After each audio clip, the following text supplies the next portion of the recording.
আজ বানালাম মশলা ভেন্ডি। সবাইকে ওয়েলকাম জানিয়ে শুরু করছি আমার রেসিপি। প্রথমে ভেন্ডিগুলোকে কেটে নিয়েছি। এখন মশলার জন্য আদা, রসুন, পেঁয়াজ, কাঁচা লঙ্কা, ধনে গুঁড়ো, জিরা গুঁড়ো, লঙ্কা গুঁড়ো দিয়ে পেস্ট করে নেব। এখন টমেটো পেস্ট করে নেব। কড়াই বসিয়ে নিলাম, পরিমাণ মতো তেল দিয়ে ভেন্ডিগুলোকে ফ্রাই করে নেব। প্রথমে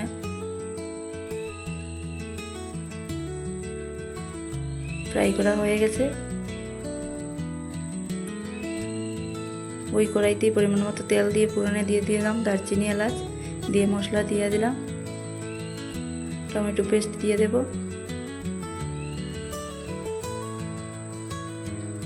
পরিমাণ মতো নুন, হলুদ দিয়ে ভালো করে কষিয়ে নেব।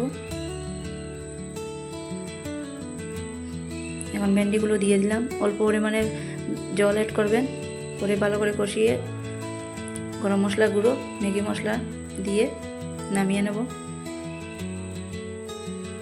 দেখুন খেতে অনেক টেস্ট লাগে। এটা ভাতের সঙ্গে, রুটির সঙ্গে খেতে অনেক ভালো লাগে। প্লিজ ভালো লাগলে আমার চ্যানেলটাকে সাবস্ক্রাইব করে দেবেন। Thank you.